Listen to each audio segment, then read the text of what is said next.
perkenalkan nama saya Zalma Dini Putri dengan NIM 24061110105 dengan matkul Praktikum Ekonomi Sumber Daya Manusia.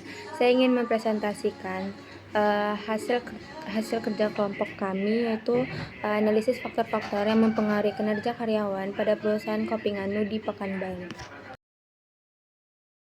Adapun karyawan yang bekerja di Kopi Nganu tersebut yaitu yang bernama Pak Wawan. Karyawan itu berusia 30 tahun, pendidikannya itu SMA, pengalaman kerjanya 1 tahun, peran utamanya sebagai orang yang mengelola kopi dari biji kopi lalu diolahnya menjadi bubuk kopi.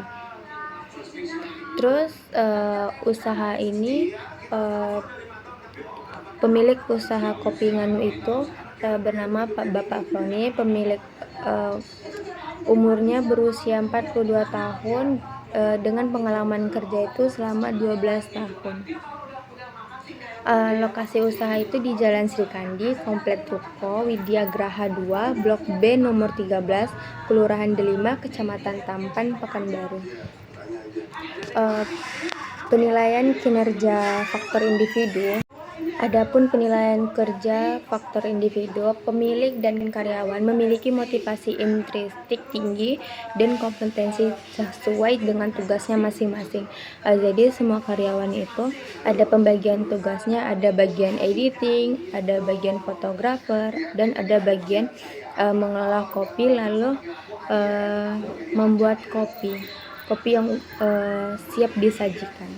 Terus tuh kinerja karyawan di Kopi Nganu berada pada titik yang baik, terutama dalam hal kemampuan individu. Hubungan kerja mereka itu sangat positif, pemanfaatan teknologi serta budaya kerja yang mendukung. Lalu suasana kerjanya itu nyaman dan hubungan yang baik dengan pemilik usaha menjadi faktor yang mendukung kenyamanan bekerja. Nah, kebetulan kemarin itu kami kan turlap. Nah, jadi itu waktu kami turun lapangan ke Kopi Nganu dan bertemu dengan Bapak Kroni. Bapak Kroni itu orangnya sangat baik banget. Terus tuh dia pokoknya baik banget lah. Selanjutnya ada penilaian kinerja desain pekerja dan gaya manajerial. Sebagian besar keputusan usaha itu masih dipegang sama pemilik kafe sehingga karyawan belum memiliki ruang yang cukup untuk menyampaikan gagasan tersebut. Komunikasi antar karyawan itu baik maupun dengan atasan berjalan dengan lancar banget sehingga koordinasi pekerjaan dapat dilakukan tanpa adanya kesulitan. Terus itu gaya kepemimpinannya itu suportif dengan hubungan kekeluargaan yang harmonis, meningkatkan motivasi kerja. Itu seperti kayak atasan itu nggak terlalu menganuin kekuasaannya, walaupun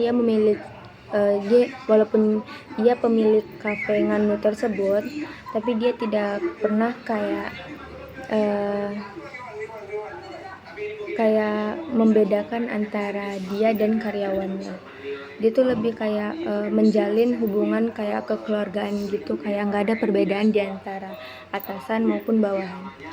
Selanjutnya ada penilaian kinerja praktik SDM dan teknologi. Rekrutmen informal berbasis adanya seperti hubungan kekeluargaan, pelatihan langsung saat ia bekerja. Misalnya nih, dia nggak tahu cara mengelola kopi, nanti karyawan yang lain membantunya. Terus itu kompensasi adil dan diberikan berupa kepercayaan meningkat motivasi pekerjaan. Jadi mereka itu saling percaya atasan maupun bawahan saat bekerja.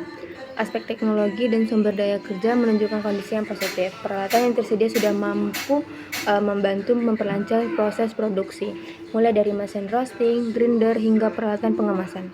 Keberadaan alat yang memadai membuat pekerjaan menjadi lebih mudah dan cepat untuk diselesaikan. Dan yang terakhir ada produktivitas karyawan. Kualitas hasil kerja karyawan tergolong tinggi. Proses pengolahan kopi dilakukan secara teliti dari pemilihan biji hingga kemasan dengan pengawasan supervisor yang memastikan standar itu bermutu dapat terpenuhi. Terus itu ada penggunaan waktu kerja yang sudah efisien meskipun perlu perbaikan pada penjadwal saat bekerja.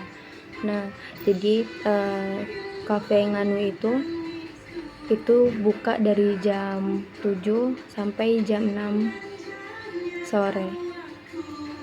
Jadi banyak produsen yang minta kafe itu buka saat malam hari. Terus tuh hubungan kekeluargaan positif mendukung kehadiran dan motivasi saat bekerja.